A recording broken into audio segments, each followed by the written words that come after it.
बहुत बहुत स्वागत है दोस्तों, एक बार फिर से उन सभी विद्यार्थियों को जो भी विद्यार्थी इस बार बोर्ड एग्जाम 2025 देने वाले हैं। और खुशखबरी की बात यह है कि वो विद्यार्थी अभी तक कुछ भी नहीं पढ़े हैं और उम्मीद रखते हैं कि हमको किसी न किसी तरह बोर्ड एग्जाम में पास होना है। तो प्यारे बच्चों, टेंशन लेने की नहीं, आप पास मार्क्स ही नहीं बल्कि एक अच्छा स्कोर हर सब्जेक्ट में कर सकते हैं।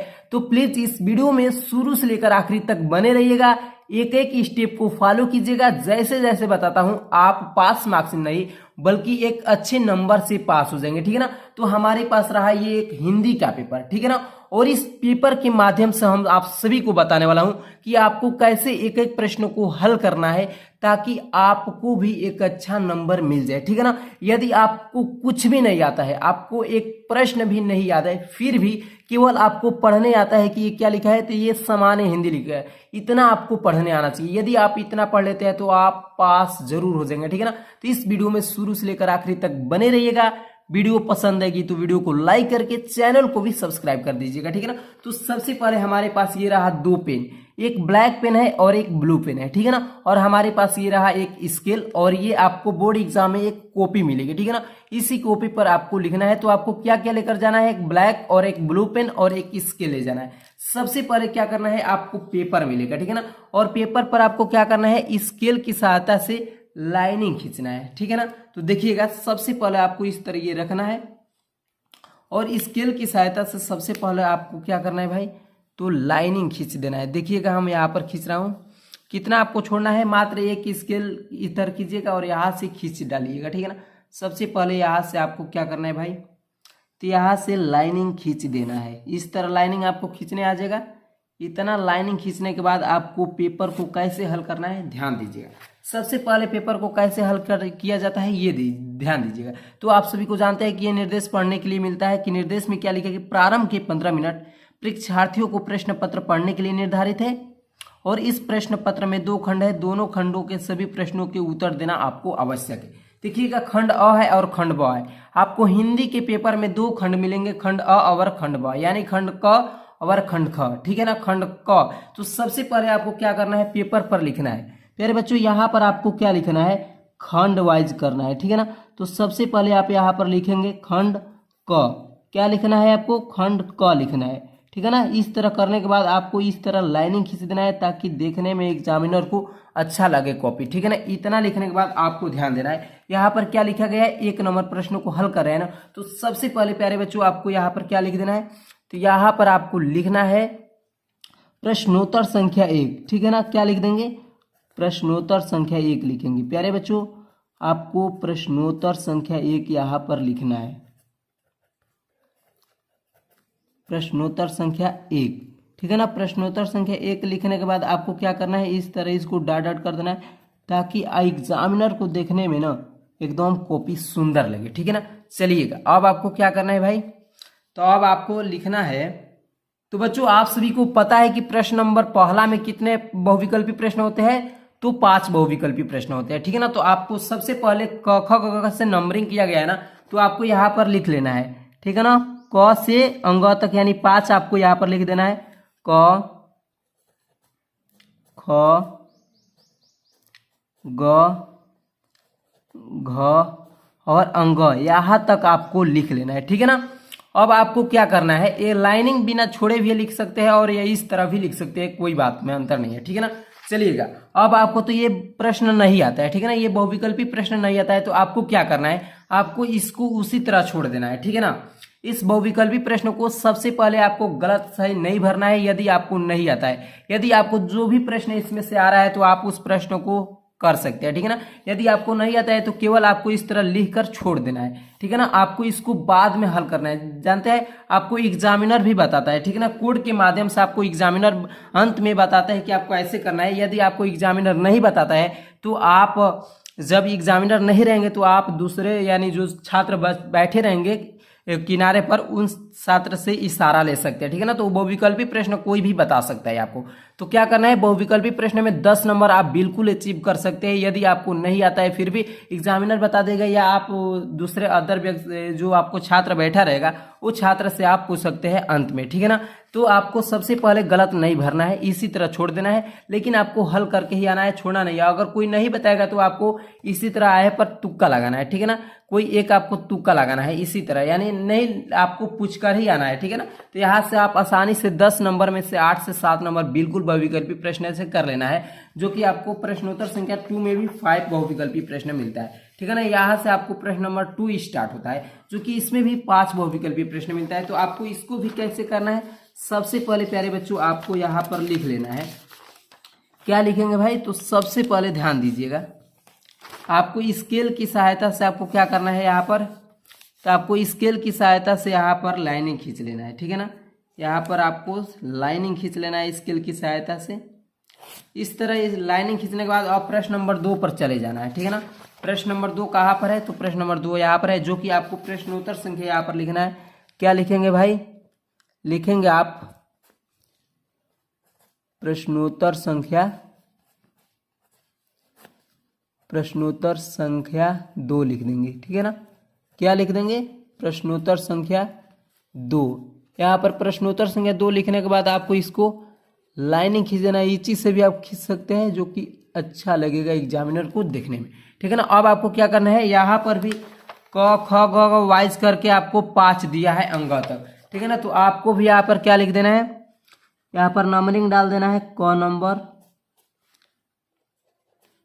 ख नंबर, ग नंबर, घ नंबर और अंग नंबर। यहाँ तक आपको इतना कर लेना है। और प्यारे बच्चे इसको गलत नहीं भरना है। यदि आपको ये नहीं याद है तो आपको बिल्कुल भी नहीं करना है, इसी तरह छोड़ देना है, ठीक है ना।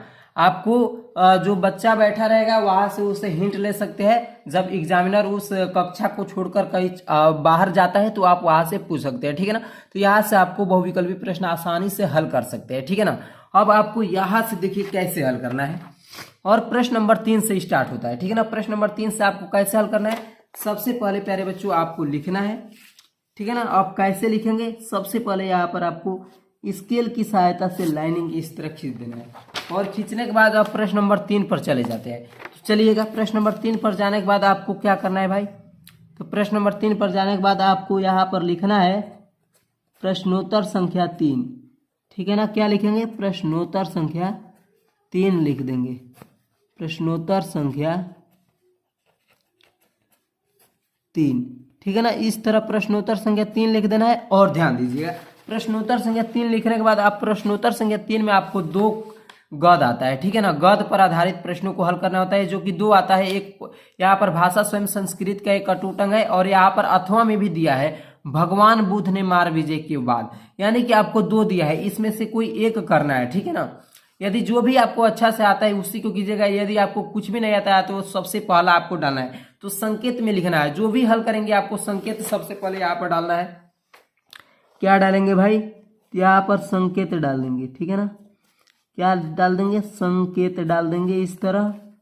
और संकेत में क्या डालेंगे, मान लीजिए कि ये आप पर है तो भाषा स्वयं संस्कृत का एक अटूट अंग है, तो 2 शब्द इधर से लिख दीजिएगा, अंत वाला 1-2 शब्द लिख दीजिएगा, ठीक है ना। यानी भाषा स्वयं लिखिएगा। कैसे लिखना है, एक एक पॉइंट पर फोकस कीजिएगा। भाषा स्वयं, इस तरह लिखने के बाद आपको यहाँ पर डॉट डॉट कर देना है, और यहाँ पर अंत में जो है कि आवश्यकता है, तो यहाँ पर लिख देना है आपको क्या भाई, तो यहाँ पर आप लिख सकते हैं कि आवश्यकता है, ठीक है ना। यहाँ पर क्या लिखेंगे, आवश्यकता है, ठीक है ना। आपको इतना लिख देना है प्यारे बच्चों। इतना लिखने के बाद आपको क्या करना है, अब आपको यहाँ पर 5 प्रश्न है, जो कि प्रत्येक प्रश्न 2-2 नंबर पर है। कह रहे कि पाठ का शीर्षक एवं लेखक का नाम लिखिए। तो प्यारे बच्चों पहला प्रश्न कह रहा है कि पाठ का शीर्षक एवं लेखक का नाम। जब भी आपको पाठ का शीर्षक और लेखक का नाम पूछे तो आपको यहाँ पर क्या करना है, क नंबर में पूछ रहा है ना, तो सबसे पहले आपको यहाँ पर क नंबर डालना है, और यहाँ पर लिख देना है पाठ का शीर्षक पाठ का शीर्षक और यहाँ पर लिख देना है आपको नीचे उसके पाठ का लेखक, पाठ का लेखक, ठीक है ना, इतना लिख देंगे। प्यारे बच्चों, यदि आपको सहपाठी जो वहाँ पर बैठे होंगे वो यदि आपकी मदद करते हैं तो आप वहाँ से हिंट ले सकते हैं कि बताइएगा जरा इस जो गद्यांश है इस गद्यांश के शीर्षक क्या है और इस लेखक इसकी कौन से है, ठीक है ना। तो यदि आपको बता देते हैं तो कोई बात नहीं है, आप वहाँ से आसानी से लिख सकते हैं। यदि आप जरा भी पढ़े होंगे तो इसको पढ़कर हिंट लेकर आप लिख सकते हैं, ठीक है ना। यदि आपको नहीं आता है तो आप जो आपके सहपाठी वहाँ पर बैठे होंगे उनसे आप मदद ले सकते हैं। यदि आपको वो नहीं बताते हैं तो आपको क्या करना है, इस तरह आपको लिख देना है, ठीक है ना। और यहाँ से आपको लिख देना है, देखिएगा इसको तो पाठ का शीर्षक और लेखक का नाम तो सही से लिखना होगा तभी आपको नंबर मिलेगा। मान लेते हैं कि ये आपको छूट जाता है, चलिएगा तो आगे आपका 2 नंबर में प्रश्न क्या कर रहा है कि रेखांकित अंश की व्याख्या कीजिए, ठीक है ना। लेकिन आपको यहाँ से इस तरह लिखकर छोड़ देना है और अंत में जब आपको 15 से 20 मिनट बचता है तो अब वहाँ से जो आपका छात्र वहाँ पर बैठा होगा उनसे आप हिंट लेंगे तो जरूर बताएगा, ठीक है ना। तो आप वहाँ से पाठ का शीर्षक एवं लेखक का नाम आसानी से लिख सकते हैं। चलिएगा 2 नंबर में लिख रहा है कि रेखांकित अंश की व्याख्या कीजिए। प्यारे बच्चों, जो आपको ये लाइनिंग खींचा गया है ना जो वर्ड पर, उस वर्ड का आपको अर्थ लिखकर बताना है, यानी कि उसको व्याख्या करना है कि वो कह रहा है तो क्या कर रहा है। तो सबसे पहले आपको यहाँ पर ख नंबर डालेंगे, ठीक है ना। ख नंबर डालने के बाद क्या कर रहा है कि रेखांकित अंश की व्याख्या, तो आपको यहाँ पर हेडिंग डालना है क्या, रेखांकित, रेखांकित अंश की व्याख्या, रेखांकित अंश की व्याख्या। इस तरह हेडिंग डालने के बाद आपको क्या करना है, आपको कैसे लिखना है जरा ध्यान दीजिएगा। आपको यहाँ से 2 नंबर बिल्कुल कंफर्म हो जाएगा प्यारे बच्चों, यहाँ से 2 नंबर आपका कहीं भी नहीं जाने वाला है। देखिएगा कह रहा है कि भाषा स्वयं संस्कृत का एक अटूट अंग है, तो कुछ भी नहीं करना है, भाषा स्वयं एक संस्कृत का अटूट अंग है, यहाँ से उठाना है और आपको यहाँ तक बिल्कुल लिख देना है, ठीक है ना। क्या करेंगे, देख देख कर भाषा स्वयं संस्कृत का एक अटूट अंग है, तो यहाँ पर लिखेंगे, ध्यान दीजिएगा जरा कैसे आपको लिखना है। यहाँ पर लिखेंगे भाषा स्वयं, भाषा स्वयं संस्कृत, संस्कृत। इस तरह आपको कहाँ तक लिख देना है भाई, तो इस तरह करके आपको जहां तक लाइनिंग किया गया है ना, कहाँ तक किया गया है तो जोड़ी जाती है यहाँ तक आपको बिल्कुल लिख देना है। 4 से 5 लाइन में जाए, 3 से 4 लाइन में जहां तक आपको जाए वहां तक लिख देना है। रेखांकित अंश की व्याख्या, इस पर आपको 2 नंबर बिल्कुल मिल जाएगा। चलिएगा अब आगे कह रहा है कि नए शब्द की खोज क्यों आवश्यक है।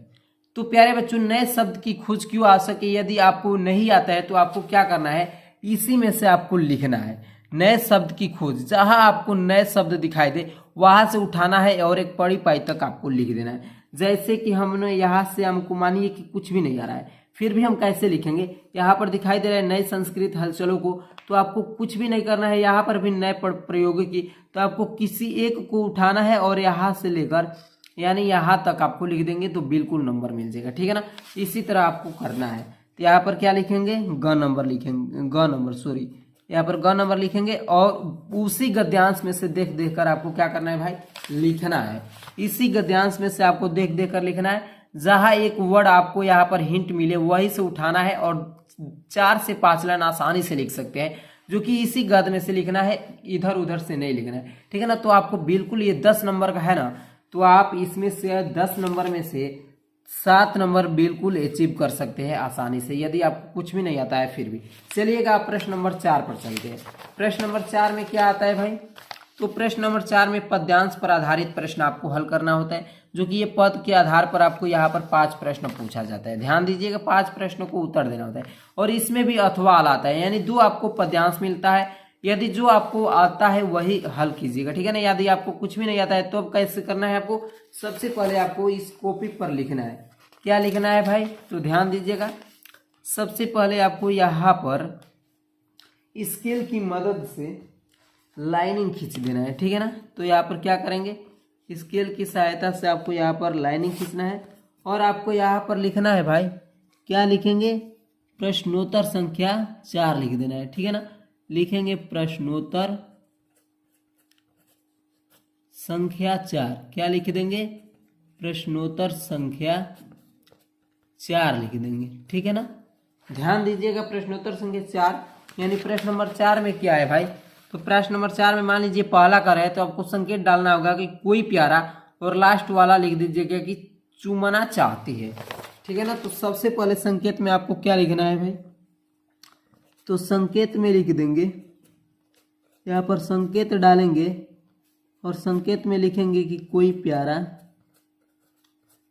कोई प्यारा, और डाट डाट करके भाई क्या लिख देना चाहते हैं, चुमना चाहती है, चुमना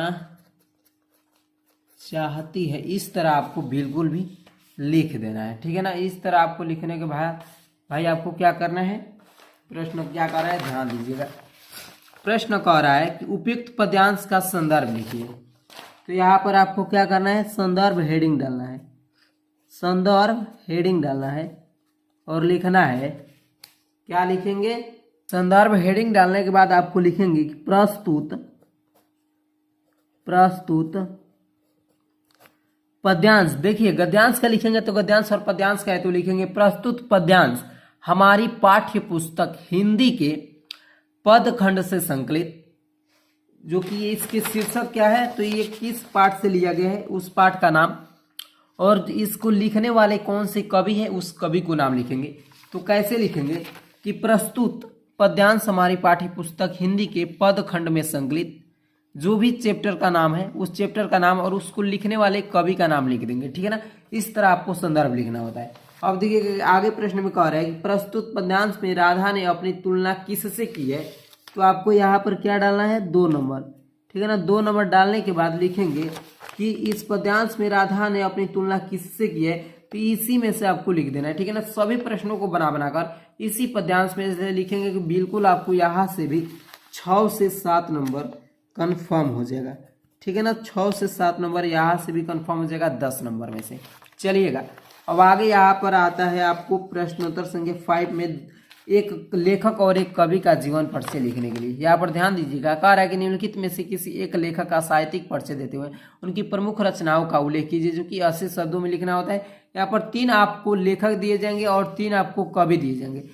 3 लेखक में से किसी एक लेखक का जीवन परिचय और एक कवि का जीवन परिचय आपको लिखना होता है, ठीक है ना। कोई एक लेखक या कवि का हेडिंग बनाइएगा और लिख दीजिएगा, ठीक है ना।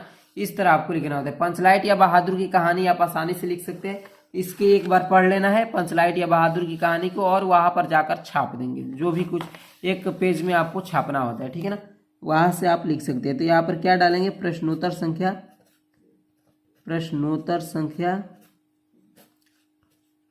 5, ठीक है ना। प्रश्नोत्तर संख्या 5 डालेंगे। प्यारे बच्चों 5 में क ख होता है तो सबसे पहले क डालेंगे, और जो भी कवि जो भी लेखक का जीवन परिचय आपको लिखना है। मान लीजिए फर्स्ट का लिख रहे हैं वासुदेव शरण अग्रवाल जी का, तो सबसे पहले आपको 5 क का पहला यहाँ पर लिखेंगे और यहाँ पर हेडिंग डालेंगे वासुदेव शरण अग्रवाल, ठीक है ना। वासुदेव शरण अग्रवाल, यहाँ पर हेडिंग डालेंगे अग्रवाल। इस तरह लिखने के बाद आपको यहाँ पर हेडिंग बनाएंगे जीवन परिचय का, जीवन परिचय। इस तरह हेडिंग डालने के बाद आपको उसके बारे में लिख देना है, ठीक है ना। आपको खाली कुछ भी नहीं छोड़ना है, कुछ ना कुछ लिखना है, तभी आपको नंबर मिलेगा, ठीक है ना। फुल नंबर नहीं मिलेगा तो हाफ मिलेगा, हाफ मिलेगा तो 50% आप आसानी से पा सकते हैं, ठीक है ना। इसी तरह आप सभी को सभी प्रश्नों को करना है, इसी में से देख देख कर लिखना है, ठीक है ना। अब बात करते हैं प्रश्नोत्तर संख्या 14 पर कि निम्नलिखित विषयों में से किसी एक विषय पर अपनी भाषा शैली में निबंध लिखिए। तो प्यारे बच्चों निबंध किसी एक पर्यावरण प्रदूषण पर उठाइए। तो सबसे पहले आप क्या करेंगे, यहाँ पर सबसे पहले हमने यहाँ पर स्केल की सहायता से लाइनिंग खींच ली, और आपको क्या करना है, सबसे पहले यहाँ पर डालिएगा प्रश्नोत्तर संख्या 14, ठीक है ना। क्या डालेंगे भाई, प्रश्नोत्तर संख्या 14 लिख दीजिएगा, प्रश्नोत्तर संख्या 14।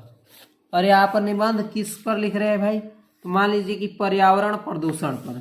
तो सबसे पहले पहला यहाँ पर डाल देना है 14 का पहला, और यहाँ पर हेडिंग बनाना है पर्यावरण प्रदूषण, पर्यावरण प्रदूषण, प्रदूषण।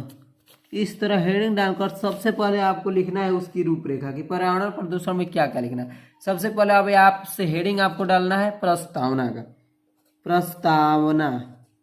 प्रस्तावना के हेडिंग डालने के बाद आपको उसके बारे में लिखना स्टार्ट कर देना है। पर्यावरण के बारे में, पर्यावरण पर तो कोई भी बच्चा लिख सकता है, अपने अपने से बना कर लिख देना है। कम से कम 3 से 4 पेज में, 3 पेज भी लिख देंगे तो अच्छा नंबर आपको 10 में 8 नंबर बिल्कुल मिल जाएगा। 9 नंबर का होता है ना, तो आपको 7 से 8 नंबर कंफर्म हो जाएगा, ठीक है ना। इस तरह आपको सभी प्रश्नों को हैंडल करना है और आप आसानी से 50% मार्क्स तक आसानी से पा सकते हैं। यानी आपका ये 100 नंबर का होगा तो 50% आप आसानी से यानी 50 नंबर पा सकते हैं। उम्मीद करता हूँ कि ये वीडियो आपको अच्छी तरह से समझ में आई होगी, ठीक है ना प्यारे बच्चों। अगर ये वीडियो आपको अच्छी तरह से समझ में आई है तो वीडियो को लाइक कर दीजिएगा। चैनल पर पहली बार आए होंगे तो प्लीज़ चैनल को भी सब्सक्राइब करके साथ ही साथ बेल आइकन की घंटी को भी हिट कर लीजिएगा।